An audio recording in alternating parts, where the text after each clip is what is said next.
It's midday in Amshide, Kolofata subdivision of the Far North region of Cameroon. Welcome to our latest bilingual edition. Good afternoon, Nicole. Bonjour, Emmanuela. You have the news headlines. Madame, Monsieur, bonjour et merci de rester sur la CRTV. Au sommaire de l'actualité, comment faire face à la pandémie mondiale du coronavirus? Question au centre des travaux du Conseil de cabinet du mois d'avril en ce moment à Yaoundé. Échange présidé par le Premier ministre chef du gouvernement, Joseph Dion Ngouté. Les trois sujets à l'ordre du jour sont en rapport avec le plan de riposte du gouvernement de la République contre le Covid-19. Nos reporters sont à l'immeuble Étoile. Vous les entendrez dans le 12 heures. Le PNUD apporte son soutien au gouvernement de la République pour renforcer la sécurité des populations dans la région de l'extrême nord. Le gouverneur Médiawa Bakari recevait du matériel pour redynamiser l'action des comités de vigilance à Maroua. Reportage à suivre. Et dans la page magazine, immersion dans un atelier de poterie à Garoua, dans la région du Nord. Nous irons à la rencontre de Thérèse Tamgoumgoun Goloum, 39 ans et déjà de nombreux prix d'excellence à son actif. Notre guide vers la fin du journal sera Claver Pascal Ndanga. Et voilà pour les titres. Emmanuela, vous avez la première partie du journal en langue anglaise. We start off the news at the Prime Minister's office, where Prime Minister Head of Government Joseph Dion Ngouté has since this morning been meeting with members of his cabinet within the framework of the monthly cabinet meeting. Focus on today's session is on the pharmaceutical industry in Cameroon and on the development of digital technologies for the health sector. We now try to get over to the Star Building, where our correspondent Christian Che Atam is standing by live. Christian, good afternoon. You see health issues are on the table of the different cabinet members.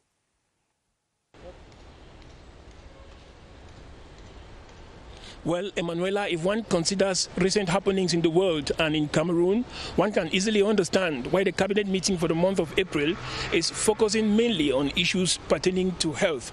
The COVID-19 pandemic has placed enormous pressure on the health department. It becomes imperative to empower it and to make it adapted to the challenges of the times. Prime Minister Joseph Dion Ngouté and members of cabinet have been focusing on three main issues: the pharmaceutical industry in Cameroon, the state of affairs, the challenges and perspectives. The Minister of Industries, Mines and Technological Development, Gabriel Dodon Doke, has presented an overview, an expose on that subject.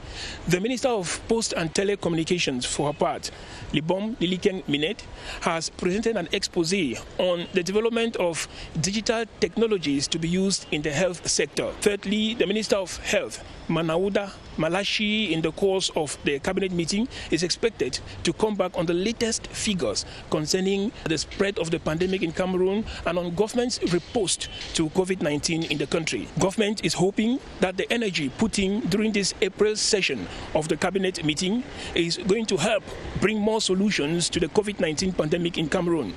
Christian Che Atam, reporting from the Star Building. Thank you, Christian, and you shall be coming back to this story more in our subsequent editions. We now take you over to the Far North region of Cameroon, where self-defense groups in Limani, in Mora subdivision, and Amshide in Kolofata subdivision, all in the Mayosava division of the Far North region, have received bicycles and megaphones to use in their fight against vigilante activities, in their fight against the insurgency of Boko Haram. The donation from the United Nations Development Program, NUDP, through their regional stabilization facility for the Lake Chad, is intended to help equip these self-defense groups to better handle cases of Boko Haram insurgency. As you tell us, Henry Tatoy Kambi from CRTV Mawa. Bicycles are widely used as a means of transportation in the region and help members of the vigilante groups to quickly inform the defense forces and local authorities of any suspected Boko Haram activity.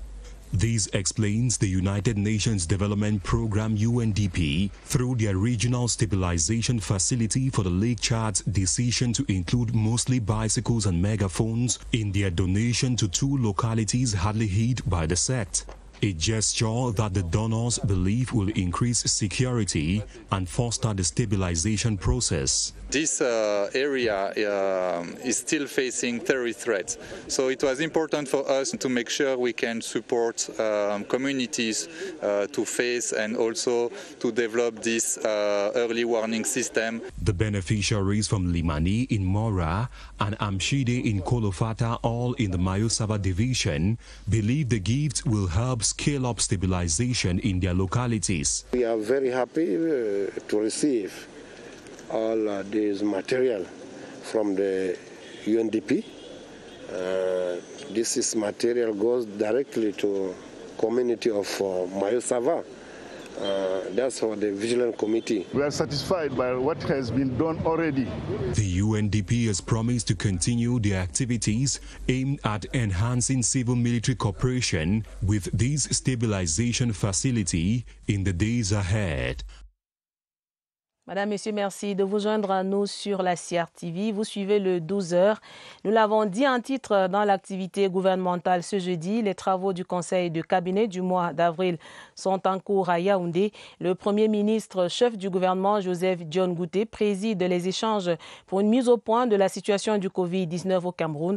Les 3 sujets inscrits à l'ordre du jour ont un objectif commun, comment faire face à cette crise sanitaire mondiale. Retrouvons notre reporter Laurentine Bekono à l'immeuble Étoile pour d'autres détails. Bonjour Laurentine. 3 thèmes contre un ennemi commun, le Covid-19. Le conseil de cabinet que préside le Premier ministre chef du gouvernement Joseph Dione Ngouté ce jeudi 30 avril 2020 passe au scanner l'industrie pharmaceutique au Cameroun, le développement des technologies numériques au service de la santé et enfin l'évolution de la riposte contre la pandémie du Covid-19. Cette riposte interpelle 3 départements ministériels avec chacun un rôle clé à jouer. Sur le podium, le ministre de l'Industrie, des Mines et du Développement technologique, Gabriel Ndodondoké, le ministre des Postes et Télécommunications, Minette Libom Liliken, et enfin le ministre de la Santé publique, Manaouda Malachi, qui nous renseigne que toutes les 10 régions du pays sont désormais infectées sur un total de près de 1000 personnes guéries. En ce qui concerne les centres de santé spécialisés, récemment créés par arrêté du Premier ministre, chef du gouvernement, les travaux pourraient être livrés à la fin de cette semaine. L'auditorium des services du Premier ministre qui abrite ces audiences générales en dit long sur la nécessité du gouvernement de respecter et de faire respecter les mesures de distanciation sociale. Ici, à l'immeuble Étoile, Laurentine Bekono, CRTV. Merci Laurentine Bekono pour ces détails. Revenez-nous avec d'autres informations pour nos éditions futures. Rendons-nous à présent dans la région de l'extrême nord avec cette actualité, Madame, Monsieur, du matériel pour appuyer l'action des comités de vigilance dans cette partie du pays, des dons du PNUD au gouvernement de la République. Le gouverneur Midi-Yawa Bakari recevait donc du matériel pour appuyer l'action des comités de vigilance là-bas. Alexis Guidiartois pour les détails. La région de l'extrême nord est encore sous la menace terroriste. Et pour renforcer davantage la sécurité, le Cameroun et ses partenaires dont le PNUD ont mis sur pied le projet Facilité régionale de stabilisation du bassin du lac Tchad, fenêtre sur le Cameroun. Et 3 mois après sa mise en œuvre effective, il marque ses empreintes. Du matériel roulant et des équipements de communication pour les localités du Mayosava, frontalières avec le Nigeria, mais aussi beaucoup d'autres choses dans le PAEP. Nous avons commencé officiellement la construction de 23 infrastructures publiques, essentiellement pour Amshide et Limani, parce que l'objectif reste l'ouverture du corridor économique entre le Nigeria et le Cameroun. Nous avons également commencé la formation des groupements agricoles avec l'aide du Minader. Il y a encore beaucoup d'activités qui nous attendent. Les destinataires des dons sont bien connus. Et pour les responsables, ils feront les effets escomptés. Ce matériel précisément concerne la sécurité. Il va directement au comité de vigilance. Il y a eu ici et là quelques incursions et quelques cas de kamikazes. Il est donc question de redynamiser ces comités pour permettre une intervention en temps réel. Les bénéficiaires appelés à en faire un usage judicieux comptent sur cet appui qui va s'étendre à toutes les localités frontalières touchées par l'insécurité avec au bout une stabilisation de la région de l'extrême nord. Reports from Bambili say lecturers of the University of Bamenda have intensified online teaching following the suspension of regular classes due to the outbreak of the coronavirus. Over 2,000 courses are said to have been put online in the different platforms of UBA's 12 establishments. Eric Langmia-Wolf of our Northwest Regional Bureau went finding out the effectiveness of this and our reports for the Midday News. In UBA's Bambili campus, there are few students and administrative staff present. All lectures are done online. On the 3rd of March, the University of Bamenda already launched its open and distance learning policy and also agreed in that policy to adopt the module as a platform for its e-learning. So on the platform, which is found at www.unibaonlinelearning.net, you have over 2,387 courses already. This comes to add to the other forms of online teaching using WhatsApp groups, Zoom, and other teaching platforms. Lecturers of UBA's 12 institutions say the process is effective. More and more teachers are getting onto the platform to upload material for students. And students also are getting more and more involved in this process. For every course, there is a forum where the students and the teachers of that course interact. For the other part, the practical part, we can simulate the patient of a complaint and then they develop what the diagnosis would be. On campus, the administration has made the wearing of the face mask and the washing of hands an obligation. Down south, the population of Ngwazip in the south region of Cameroon have benefited from the largesse of Miss Cameroon 2020 in her nationwide sensitization against coronavirus. Audrey Nabila Monkam gave out face masks and hand sanitizers to the local population as a way to help bar the way to the spread of COVID-19 in that region. Details with Baldwin Sama. She comes to the south for the first time as Miss Cameroon, and her coming is accompanied with a humanitarian gesture, that of handing over sanitary kits to the population to help them fight against COVID-19. Audrey Nabila Monkam, accompanied by her second runner-up, paid a visit to the traditional ruler of Ngwazip, where they handed over some face masks before visiting the health center in this village, where they carried out a similar exercise. To sensitize the public about coronavirus, the COVID-19, and also to help them with materials that will aid them respect the necessary sanitary measures such as gloves, gallons, hand sanitizers, soap, and many more. So we are hoping that this is going to go a long way to help the community and to help us as well. Miss Cameroon has come to sensitize the population, to tell us what are the real measures, what can the behavior of people who have to put in order the measure that the Prime Minister has implemented. Their humanitarian gesture continued along the streets of Ngwazip, where Audrey Nabila Monkam distributed face masks to the population while sensitizing them on some measures to stop the spread of COVID-19. Stop the spread of COVID-19. This is the message that was carried to traders in the Mokolo market here in Yaoundé by the network of More Women in Politics. The sensitization campaign led by the president of the network, Professor Justin Ndifo, is expected to help the market women respect anti-COVID measures so as to stop the spread of the disease. Romeo Nkini was with the team. Let's stop COVID-19.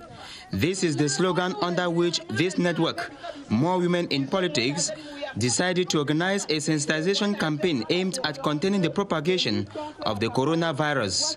Beyond educating sellers and buyers of the Mokolo market on how to meticulously respect the hygienic measures, Justine Difo and her crew also enjoined them not to defy the sanitary processes. Trying to sensitize people, businessmen in the markets to observe the hygiene barrier in order to stop coronavirus and also to disinfect all the markets and the public places. At the A2D market, a similar exercise was carried out. This sensitization campaign, spearheaded by the non-governmental organization More Women in Politics in partnership with the Yaoundé City Council and the Ministry of Public Health, started on April 20. Merci de vous joindre à nous sur la CRTV. Dans la suite du journal, du matériel d'hygiène et des masques de protection pour les populations de Ntonga, dans la région de l'Ouest, des dons du directeur général de la Sonatrel, Société nationale de transport d'électricité, une action de sensibilisation contre le Covid-19 saluée par les bénéficiaires là-bas. Notre reporter Étienne Pascal Azegue a suivi la cérémonie de remise à Tonga hier. Voici son reportage. La riposte de proximité contre le Covid-19 est une réalité auprès des populations de Tonga, dans le département d'Undé. Le matériel offert par le directeur général de la Sonatrel est constitué de savon, de seaux, des bidons d'eau de javel et surtout de masques. Le message ici est clair. Ne pas laisser de faille au coronavirus. Avec les mesures édictées par le chef de l'État et le gouvernement, et puis l'OMS, je crois que la pandémie est progressivement maîtrisée.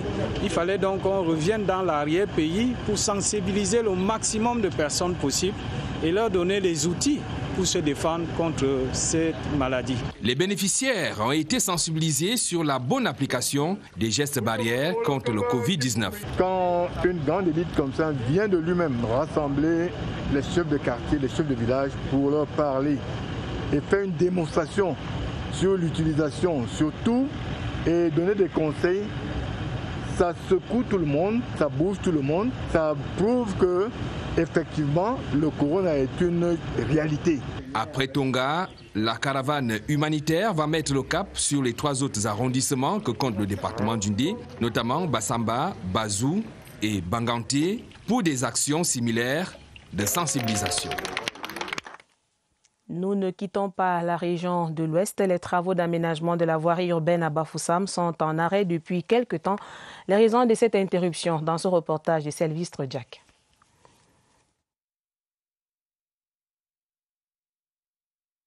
Depuis quelques semaines, les travaux de revêtement de bitume sur la traversée urbaine de Bafoussam sont à l'arrêt. Une situation imposée par des obstacles qui n'émanent pas de la volonté de l'entreprise en charge de l'exécution. L'entreprise est confrontée en ce moment à une contrainte qui est là depuis le début, une contrainte de déplacement des réseaux, des conduites Kamwata. Toutes les sections sautées que vous pouvez voir en ce moment dans la ville sont des sections où il y a cette conduite qui demande beaucoup d'argent, lesquelles sommes ne sont pas provisionnées dans le marché. Pour limiter les effets de l'impasse, l'entreprise a choisi de se redéployer tout en assignant quelques ouvriers aux travaux des bordures. En ce qui concerne le respect des délais d'exécution, les travaux devraient rapidement avancer une fois l'obstacle levé. L'entreprise se redéploie sur d'autres sections de son projet, notamment l'entreprise est en train en ce moment de poser les couches de base entre Ntonga et Banganté. Effectivement, elle est aussi sur certains tronçons de voirie à Banjoun et à Bouddha. Le taux d'exécution à ce jour est de 23%. Douane camerounaise, des bons points de la phase 3 de l'opération Alcomi, un important stock de munitions, de motos et autres objets de valeur, fruits de la fraude saisie à Yaoundé. Les prétendus propriétaires ont pris la clé des champs. Les détails dans ce reportage signé Elvire Nina Galim. Certains Camerounais ont fait de la violation des règles douanières au profit de leurs intérêts propres une règle. Mais cette fois, les mailles des services de la douane se sont révélées redoutables pour ces hommes passés maîtres dans la fraude. Ici, des munitions réquisitionnées, découvertes à bord d'un bus de transport en commun en Kwabang. Une moto et des médicaments seront aussi saisis entre les mains d'un individu n'appartenant pourtant pas au corps médical. Dans la NAS également, un respirateur et des pailles en provenance du Nigeria. Des produits de contrebande, sans aucun agrément et sans propriétaire capable d'en justifier la légalité. Pour ce qui est des munitions, la réglementation douanière prévoit qu'en pareille circonstance, nous devrions les mettre à la disposition des forces de maintien de l'ordre. Pour ce qui est des médicaments, nous les transmettrons à la délégation départementale de la santé d'Imfundi. Quant aux motos, nous allons procéder purement et simplement à la liquidation des droits et taxes et puis fixer les amendes. Pour ce qui est des pneus, même traitement que les motos. Il y a les pains non dédouanés. C'est la raison pour laquelle vous avez toujours entendu dire que l'administration des douanes vient en assistance aux autres administrations. Des mesures de lutte contre la contrebande et la contrefaçon en vue de renforcer des dispositifs locaux de lutte contre la fraude douanière. Cette phase de 3 a le commis lancée en 2016 sous la tutelle de la Direction générale des douanes. Dans l'actualité aussi, ce jeudi, une session du Conseil électoral s'est ouverte il y a quelques minutes au Palais polyvalent des sports de Yaoundé.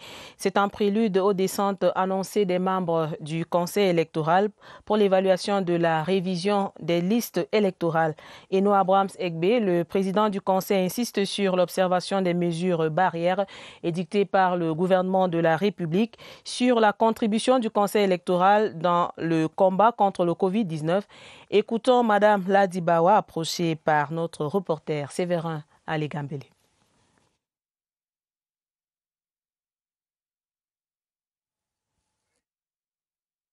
Comme membre du Conseil électoral, nous avons le rôle de superviser les activités qui sont menées sur le terrain. Au niveau donc de la région du Nord par rapport au Covid-19, nous avons prescrit et c'est exécuté les instructions du gouvernement. Nous avons demandé que ces instructions soient respectées à la lettre en ce qui concerne la lutte contre le Covid-19. Les démembrements territoriaux ont donc été dotés de seaux avec du savon et du gel également par rapport à la réception des usagers et même du personnel. Nous avons également mis en place un service minimum. Il y a la rotation entre le personnel. Maintenant, tout le monde ne vient pas au travail en même temps, ce qui permet donc d'éviter les attroupements. Mais ceci n'empêche pas que le travail soit fait. Comme vous le savez, les inscriptions ont été lancées et elles se poursuivent, mais en respectant la distanciation sociale. You're watching the media news on the CRTV. The Electoral Board of Elections Cameroon, ELECAM, is about now holding its first ordinary session for 2020 amidst preventive measures against the spread of COVID-19. It is equally the first ordinary session after the February 9 twin polls and the March 22 legislative rerun. Let's now try to hook up with our reporter Kilian Dandifon, who is standing by live at the Yaoundé Sports Complex where the meeting is taking place. Hello, Kilian. What are the latest out there? Hello, Manuela. Welcome to the sports complex here in Yaoundé, where the Electoral Board of ELECAM first ordinary session for 2020 has just started. The president just made a speech. First, he talked about the twin legislative and municipal elections of February 9, and he also talked about the March, the 22nd rerun of the legislative election, and they are going to feature these points and many others in today's first ordinary session of Electoral Board of ELECAM. Featuring also in the agenda of today the examination and adoption of minutes of the third and fourth sessions of the Electoral Board meeting that took place late last year, examination and adoption of the administrative accounts of Electoral Elections Cameroon. Kilian Dandifon reporting live from the multipurpose stadium. Thank you, Kilian Dandifon, for that update. We now talk something else. Stock of contraband goods comprising ammunition, drugs and more have been impounded by the elements of the customs unit of the Central Region. The special operation was led by the commander or the customs commander, Blanche Io of the Arcomi Zone 3 Customs. As you tell us, Romeo Nkeni. This motorbike, immatriculated AV250 PL, was illegally imported into the country. Lately, it was impounded by officials of the Alkomi Zone 2 unit in a special operation. These are what we call prohibited goods, namely munitions for hunting and many other pharmaceutical products. These illicit goods have been seized mainly during our routine missions of legal detention and circulation of goods within the framework of Alkomi operation. Apart from the close to 750 ammunitions, in other special operations, the Alkomi Zone 2 unit commander Blanche Iyo and her elements also laid hands on medical equipment smuggled into the center region from neighboring Nigeria. Some of the booty packed in the store comprise of spare tires. The impounded bullets will be handed to competent security forces, while the medical apparatus and drugs will be given to health officials for cross-examination.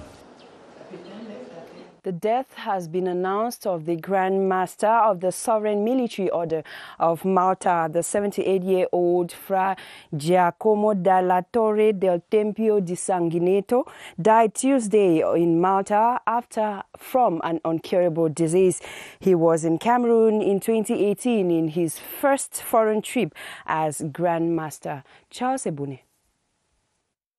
July 16, 2 years ago, at the Yaoundé-Simalène International Airport, the Grand Master of the Sovereign Military Order of Malta, Fra Giacomo dalla Torre del Tempio di Sanguineto, embarks on his first foreign trip, this in Cameroon.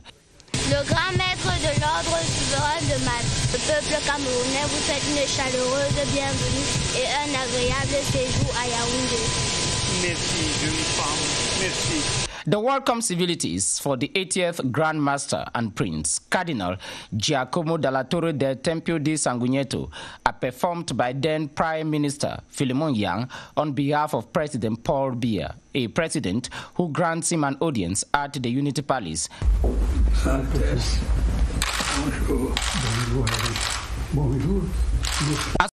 As one of Cameroon's key partners, especially in the sanitary world, symbolized by the modern hospital in Jombi, in the littoral region constructed by the order, the Grand Master flies to the area to strengthen the bond between Yaoundé and the magistracy, plus the East region, to back Cameroon's hospitality to refugees, especially from the Central African Republic found at the Gado Bajiri camp. One of the projects is to put up some medical teams, I would say first aid teams. To recognize his contribution to humanity, the Cameroonian Academy at the University of Yaoundé decorates him as Dr. Honoris Causa. Today, Cameroon's ambassador to the Holy See, Antoine Zanga, is the Dean of the Diplomatic Corps in the Military Order of Malta, as Cameroon pays tributes to one of its qualified friends who also prayed for peace, especially for the troubled northwest and southwest regions. L'hospitalité camerounaise restera toujours dans mon cœur. Vive le Cameroun! A man of emotions, at 76, Fra Giacomo dalla Torre del Tempio di Sanguineto leaves many behind him to mourn him, amongst them his students, like the current apostolic nuncio to Cameroon and Equatorial Guinea, Julio Murat. Un ami du Cameroun, que son âme repose en paix. Nous voici dans la page magazine du 12h, Madame, Monsieur. Nous sommes dans la région du Nord pour parler d'une dame. Elle fait des merveilles à base de la terre et de ses mains. Thérèse Tamgongum Golum a choisi d'illuminer le secteur artisanal par ses fabrications à Garoua.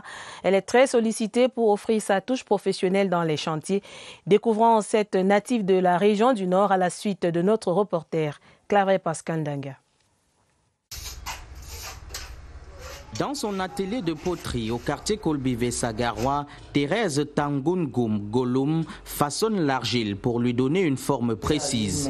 Chaque pièce est travaillée avec habileté. Il y a deux méthodes. On peut tremper, tamiser, ou on peut piler étant sec et tamiser. Quand j'ai donc